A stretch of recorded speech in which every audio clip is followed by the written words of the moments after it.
Hello there. Today I thought I would tell you a bit about how I decided to start looking into bariatric surgery. A couple of months ago, I went to the GP about some hormonal issues, and he sent me for some blood tests and that sort of thing. When I came back to see him for the results, he wasn't in, so I saw another doctor at his practice. She called me into her office, and I sat down in her chair, and the first thing she said to me, literally, was, "So, I assume we're here to talk about your morbid obesity." I was pretty offended, and I told her that at the time. But I guess hearing that really put it home to me that it's something that I need to think about. My normal GP had mentioned bariatric surgery to me, but in a very gentle way, so that it was just sort of giving me the idea of it.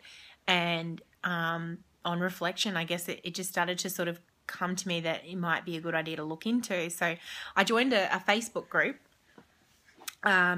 for gastric sleeve patients in Australia, and I started looking at different people's recommendations on their doctors and their experience. I started asking all the questions. I asked about future pregnancies. I asked about results. I asked about atypical results. I asked about what other aspects of my life it might affect. I asked about side effects. I asked all of the hard facts about leaks and infections and issues that people have had, aside from positive outcomes. I asked people how they mentally responded to the change that they've had to embrace, because this is such a big life change. I apologize for the noise. My daughter is playing beside me here today. But yeah, I started looking at it and really looking at the pros and cons, the outcomes, the likely, the unlikely, and I really wanted to find out everything I could because I wanted to be sure. I didn't want to just undertake this with a half-assed attitude. I wanted to make sure that I could do this and I could handle it and I could still have the life I want to have afterwards. So that was the first thing I did. I asked all these questions, and then from there I started asking people's recommendations on doctors. I heard about a doctor at the Gold Coast, which is where we're from, and I asked about, his rates of success and all that kind of thing. Apparently he's never had a leak. He doesn't get infection patients. He doesn't have people have any issues afterwards. And I thought, this is a doctor with a immaculate record, and this is something I need to look into. So the more I looked into it, I realized that with the private health insurance that we have, if I've served the waiting period, then I would also only have to pay my gap fee and the anaesthetist fee. So which is in the vicinity of somewhere around $1,000 altogether. Now, if you're a public patient and you go on the public waiting list, there's a waiting list, I believe, in the public system, people have told me, of around 2 to 3 years. If you go as a private patient but funding your own scam with no private health insurance in Australia, it costs anywhere in the region of $14,000 to $20,000. So to have private health insurance for a year, say, obviously I'm on family cover, but for singles cover is somewhere around $80 to $100 a month, even if you're going with $100 a month over 12-month waiting period, and then, pay your gap and everything afterwards. If you can wait a year, $1,200 a month for a year is $1,200 as opposed to possibly $20,000. So it's a bit of a no-brainer to have health insurance if you can wait. So I started looking into my private health insurance. As it happens, we've just changed our private health insurance a couple of weeks before I started looking into this. So I'm at the mercy of my private health insurance previously, passing on my clearance certificate details. So I'm waiting at the moment. They've only just done that yesterday. So I'm waiting at the moment to hear back from my current private health insurer to find out whether I've passed the waiting period required, or whether I need to serve a waiting period. In the meantime, I started the process of getting a doctor sorted out. So I went to my GP here, and obviously I've only lived here. I live in Mount Isa, Northwest Queensland, where the most remote city or township in Australia. Apparently, we're the most remote. We are the furthest from any major city. So that's just how it is. We live quite far away. For us to get to the city, for me to go and have this surgery, is a 22-hour drive or a flight, a very expensive flight. But that's something that I'm willing to do. Anyway, I went to my GP here, who I haven't known that long. We've only moved here 5-6 months ago. And my previous doctor, she was the one that first put me onto this idea. And, so I was really wondering how this new doctor would take my request and my interest. So I went in there nervous, afraid that he was going to laugh in my face or tell me it was silly. But he was great. He really was great. I walked in, I said, look, I'm embarrassed to have to say this and I feel horrible about it, but I really want to talk to you about gastric sleeve surgery. And his response could not have been better. His face brightened strangely, and he said, "Oh wow, yeah, that's great. Yeah, we can definitely do that." I was amazed. I really was. I thought this was going to be a really uncomfortable conversation, that I was going to have to talk my doctor into doing this referral for me.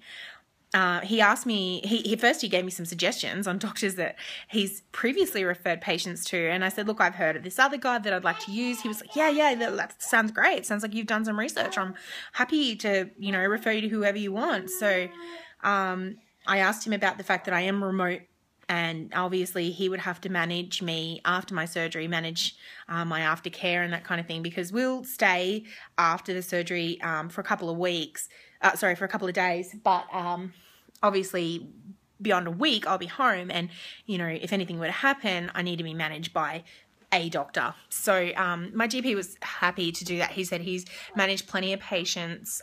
He told me he was happy to do it. So he wrote my referral to my doctor, Victor, my surgeon, Victor, who they sent that off to for me that afternoon. He also wrote me a panel of blood tests, which I still need to do, but it's a fasting test, so I need to do that tomorrow morning.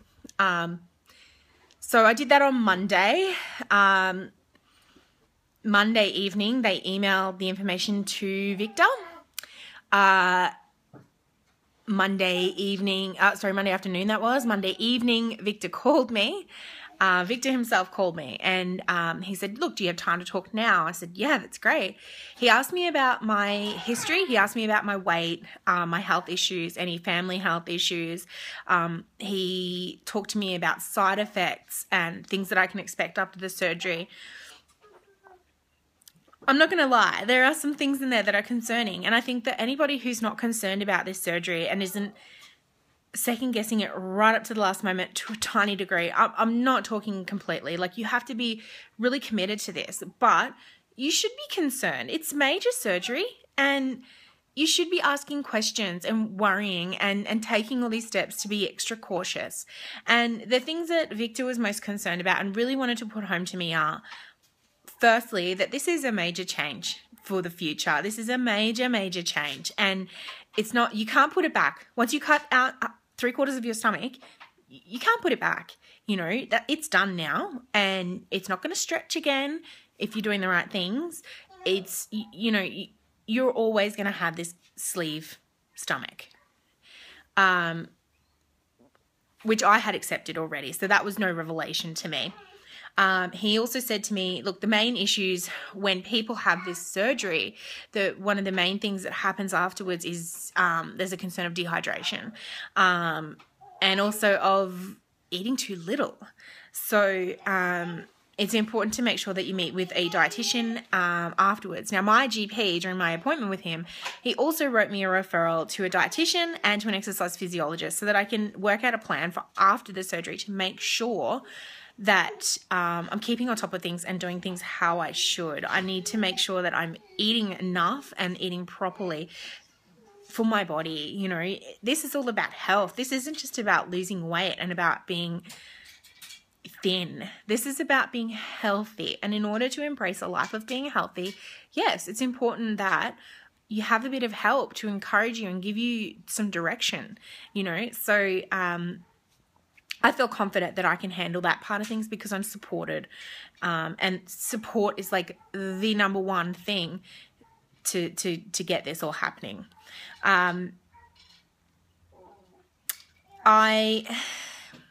Victor also talked to me about recovery times and what's involved in that. He said, you know, I'll be in hospital for 2 days after, 2 to 3 days.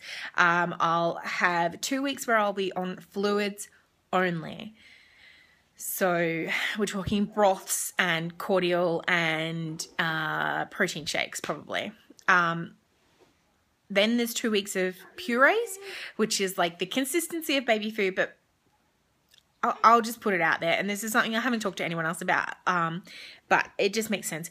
Not actually eating baby food. Baby food is not nutritionally complete for adults.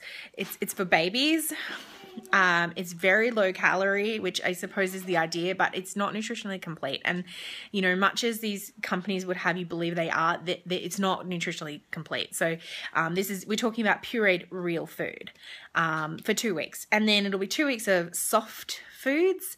And then I can start testing the waters with solid food. But, you know, a lot of people, their taste will change, their hunger levels obviously will be changed.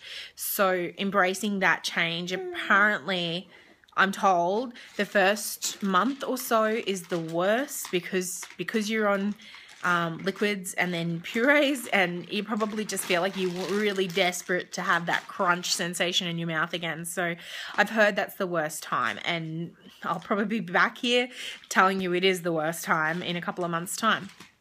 So after that phone conversation on Monday evening, Victor said, look, I'm happy, I'm great. He said, you know, you are, in my opinion, a low-risk patient. I'm happy to go ahead.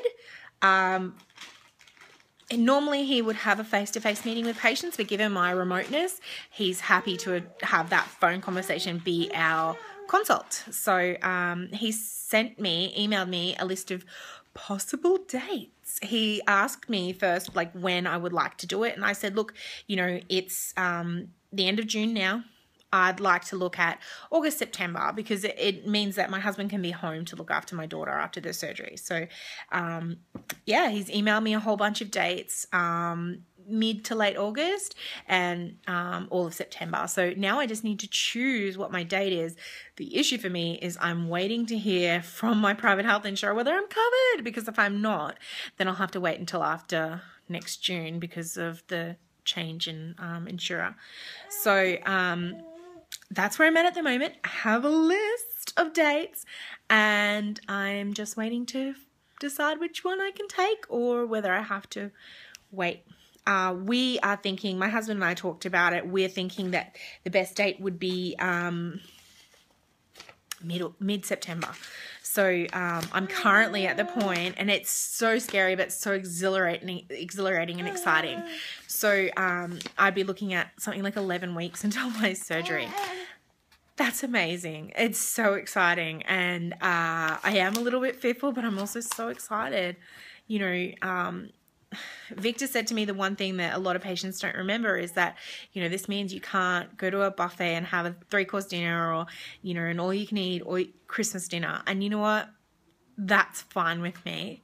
If Christmas dinner we sit down and everyone else is eating a full dinner and all I'm eating is, you know, some vegetables and a little bit of meat for my protein, that's okay with me. Christmas is about family. It's not about the food. And this is what I need to embrace, is an idea that food is fuel and not the basis of my fun and my life. So that's where I'm at with the doctors, and I will definitely check in with you again. Talk to you soon.